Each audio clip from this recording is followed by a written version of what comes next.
আপনাদের বাড়ির মহিলারা অনেক বেশি পুজো পাঠ করেন, ভালো তো কিছু হয় না, বরঞ্চ খারাপই হচ্ছে। দিন দিন অবনতি হচ্ছে, দিন দিন বাড়িতে কারো মৃত্যু হচ্ছে, বিশেষ করে ছেলেদের এক এক করে মৃত্যু দেখা গেছে। তো কি করতে হবে? একবার কম্পাসটা ঘরের মাঝখানে রেখে দেখুন, আপনি যেখানে পুজো দিচ্ছেন, আপনার যে পূজার ঘর বা ঠাকুর ঘর, সেটা সাউথ ওয়েস্ট কিংবা সাউথ সাউথ ওয়েস্টে নয় তো? যদি এখানে থাকে তো তাড়াতাড়ি করে এখান থেকে ঠাকুরগুলোকে সরিয়ে নর্থ ইস্ট কিংবা ওয়েস্টে প্লেস করুন, সেখানে রেখে ঠাকুরকে পুজো দিন।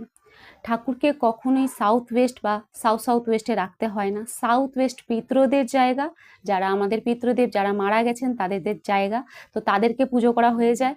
আর সাউথ সাউথ ওয়েস্ট হলো ইয়ামের জায়গা, তো ইয়ামরাজকে আপনি ডাকছেন নিজের ঘরে।